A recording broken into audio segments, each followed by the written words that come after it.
तो रिसेंटली डैना वाइट की तरफ से यूएफसी अबू धाबी की अनाउंसमेंट वीडियो आती है जहां पर डैना वाइट ने पूरे मेन कार्ड को अनाउंस कर दिया है और ये मेन कार्ड काफी इंसेन है। फाइटर्स जो इस कार्ड में फाइट कर रहे हैं वो काफी अमेजिंग है, बट इसी के साथ अगर हम मैचअप्स की बात करें तो मैं थोड़ा सा अपसेट हूं फाइट मैचअप्स को लेकर, तो उसके बारे में भी बात करेंगे। बट सबसे पहले देखते हैं कि इस कार्ड में कौन कौन से फाइटर्स फाइट कर रहे हैं। ये यूएफसी फाइट नाइट कार्ड होने वाला है अबू धाबी में जाकर अगस्त 3 को, जहां पर इस मेन कार्ड की पहली फाइट में टोनी फर्ग्यूसन अपना रिटर्न कर रहा है, जहां पर वो फाइट करने वाला है माइकल किएसा के साथ। तो माइकल किएसा का नाम सुनकर तुम्हें पता लग गया होगा कि टोनी फर्ग्यूसन फाइट करने वाला है 170 पाउंड्स वेल्टरवेट डिवीजन में। Moving on to the fourth fight, तो ये फाइट रहने वाली है विमेन स्ट्रॉवेट डिवीजन की, जहां पर मैकेंजी डर्न की फाइट होने वाली है लूपी गॉर्डिनेस के साथ। इस मेन कार्ड में जो थर्ड फाइट है उसके बारे में बात करें तो ये फाइट होने वाली है बैंटवेट डिवीजन की, जहां पर डेविसन फिगरेडो की फाइट होने वाली है मार्लिन वेरा के साथ। और फिर उसके बाद को मेन इवेंट की बात करें तो यहां पर ओजी गैंगस्टर निक डियाज रिटर्न कर रहा है, जहां पर निक डियाज की फाइट होने वाली है विसेंटे लुके के साथ। पॉइंट टू नोट करने वाला यहां पर ये कि निक डियाज वर्सेस विसेंटे लुके की ये जो को मेन इवेंट फाइट है ये होने वाली है 5 राउंड्स की।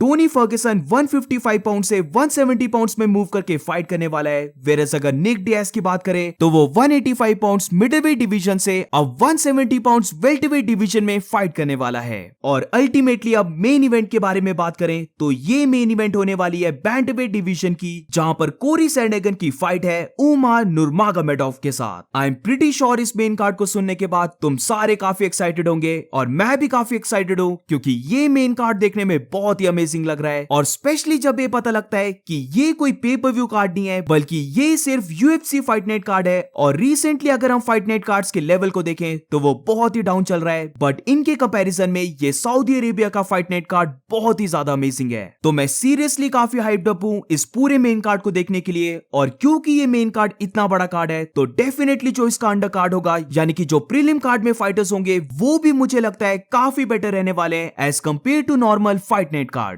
बट अब बात आती है जो मैंने स्टार्टिंग में बोली थी कि इस कार्ड में जो फाइटर सिलेक्ट किए वो तो काफी इंसेन है, बट जो मैचअप्स क्रिएट हुए हैं उनसे मैं थोड़ा सा अपसेट हूं, जहां पर मैं मेनली बात कर रहा हूं Tony Ferguson and Nick Diaz की फाइट्स के बारे में। अब दोनों के मैचअप्स को लेकर मेरा यहां पर ये पॉइंट है कि दोनों फाइटर्स लेजेंड्स हैं, दोनों फाइटर्स अब ओल्ड हो चुके हैं, वो अपनी प्राइम को पास कर चुके हैं। एक साइड टोनी फर्ग्यूसन है जो 155 से 170 पाउंड्स वेल्टरवेट डिवीजन में मूव कर गया है, वेरस इतने सालों के बाद निक डियाज भी 185 पाउंड से 170 पाउंड्स में ड्रॉप डाउन करके फाइट करने वाला है। तो मेरा यहां पर क्वेश्चन है कि क्यों ये दोनों फाइटर्स एक दूसरे के साथ फाइट नहीं कर रहे हैं, बल्कि ये दोनों फाइटर्स ऐसे फाइटर्स के साथ फाइट कर रहे हैं जो इनसे यंग हैं। टोनी फर्ग्यूसन और निक डियाज दोनों ही सेम कार्ड में फाइट कर रहे हैं, दोनों सेम वेट डिवीजन में फाइट कर रहे हैं। तो आई थिंक यहां पर यूएफसी ने बहुत बड़ी अपॉर्चुनिटी को मिस कर दिया, क्योंकि वो इजीली इन दोनों की फाइट बना सकते थे। और मैं काफी श्योर हूं कि दोनों फाइटर्स यहां पर इस फाइट को एक्सेप्ट भी कर लेते, ये बहुत बड़ी फाइट बन जाती और फाइनली दोनों में से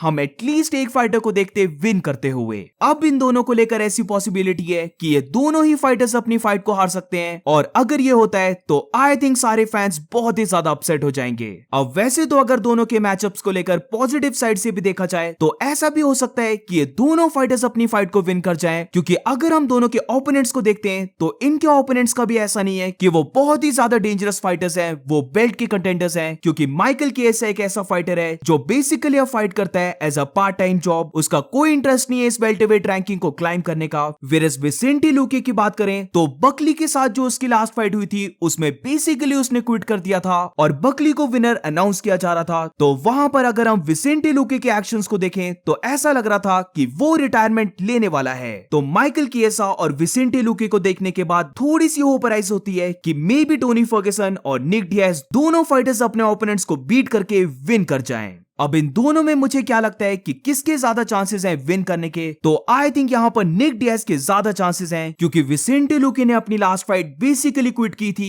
वेल ये चीज तो निक डियाज के बारे में भी बोल सकते हैं, क्योंकि उसने भी रॉबी लॉलर के रीमैच में क्विट किया था। बट अब ट्रेनिंग देखने में ऐसा लगता है कि निक डियाज अपने रिटर्न को सीरियसली ले रहा है, वो प्रॉपर शेप में दिख रहा है। Whereas I am not sure कि विसेंटे लुके क्या सोच रहा है, मे बी ये उसकी लास्ट फाइट हो सकती है, उसने ऑलमोस्ट अपनी लास्ट फाइट में रिटायरमेंट ले ली थी, तो मे बी ऐसा हो सकता है कि क्योंकि उसे निक डियाज की फाइट ऑफर हुई है तो फाइट एक बहुत बड़ी फाइट है, इसीलिए वो लास्ट फाइट करने आ रहा है। और यहाँ पर मुझे ऐसा लगता है कि अगर निक डियाज का वेट कट प्रॉपर गया तो वो अपने पंच कॉम्बिनेशन से विसेंटी लुकी को बीट कर सकता है, क्योंकि यहाँ पर सबसे इंपॉर्टेंट बात है कि ये फाइट होने वाली है 5 राउंड्स की। तो मे बी यहाँ पर राउंड 1 और राउंड 2 में सर्वाइव करके निक डियाज राउंड 3 ऑनवर्ड्स जो अपने प्रेशर को पुट ऑन करता है, अपने लगातार पंचेस से अपने ओपोनेंट को टैग करते रहता है, मे बी हमें इस फाइट में ऐसा दिखे और फाइनली निक डियाज इस फाइट को विन कर जाए। अब ये सेम चीज टोनी फर्ग्यूसन के लिए बोलना काफी मुश्किल है, क्योंकि माइकल केसा वेल्टरवेट डिवीजन के लिए एक बिग फाइटर है, उसके पास डेफिनेटली टोनी फर्ग्यूसन से ज्यादा बड़ा साइज होने वाला है। और अगर हम माइकल केसा के फाइटिंग स्टाइल को देखें तो वो डेफिनेटली टोनी फर्ग्यूसन को ग्राउंड में लेके जाने वाला है और उसे ट्राई करने वाला है सबमिट करने की।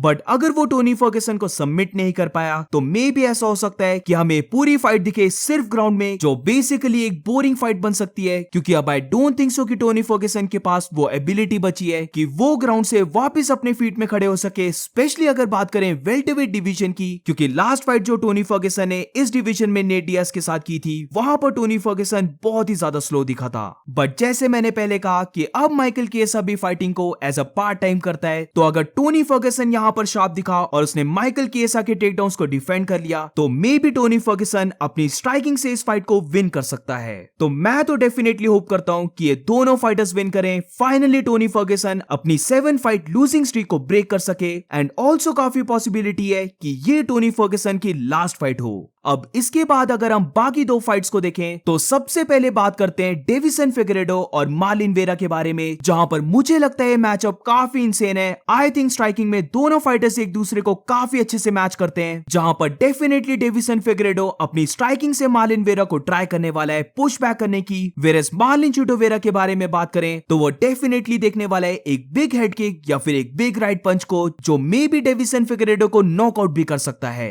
बट यहाँ पर डेविसन के पास वो ग्राउंड गेम भी है, जस्ट लाइक जो उसने कोडी गारब्रैंड के अगेंस्ट किया था, और वो सेम ऐसा चिटोवेरा के साथ भी कर सकता है, क्योंकि मार्लिन चिटोवेरा का टेक डाउन डिफेंस इतना ज्यादा स्ट्रॉन्ग नहीं है, वो वैसे भी अपनी फाइट्स को थोड़ा सा स्लो स्टार्ट करता है, और ये फाइट होने वाली है 3 राउंड्स की। वेरस अगर मेन इवेंट की बात करें तो ये मेन इवेंट है कोरी सैंडगन और उमर नुरमागोमेडोव के बीच में, जहां पर जो भी इस फाइट को विन करता है उसे गारंटी मिलने वाली है कि उसकी नेक्स्ट फाइट होगी बैंटरवेट चैंपियनशिप बेल्ट के लिए। अब क्या यहाँ पर उमर को बहुत बड़ा जंप मिल रहा है? तो obviously yes, just like Sean O'Malley, Umar को भी यूएफसी बहुत बड़ा जंप दे रही है। वेरस कोरी सैंडगन की बात करें तो उसे ऑलरेडी फाइट करनी चाहिए थी बेल्ट के लिए, बट अब उसकी फाइट हो रही है उमर के साथ। अब अगर फाइट मैचअप को देखें तो आई थिंक ये फाइट पूरे कार्ड की सबसे ज्यादा क्लोज फाइट है, जहां पर उमर के पास एबिलिटी है कि वो कोरी सैंडगन को टेक डाउन करे, उसके ऊपर किक्स को लैंड करे, क्योंकि उमर की किक्स बहुत ही ज्यादा डेंजरस हैं। वेरस अगर कोरी की बात करें तो उसके पास एबिलिटी है कि वो ग्राउंड से ही उमर को हर्ट करके वापस फीट में खड़े हो जाए या फिर उमर के ऊपर सबमिशंस को अटेम्प्ट करे। वेरस अगर स्ट्राइकिंग की बात करें तो कोरी सैंडगन अपनी फीट में बहुत ज्यादा फास्ट है, वो कंटिन्यूसली मूव करते रहता है, तो ये उमर को डिफिकल्टी दे सकता है अपनी टाइमिंग को सेट करने के लिए।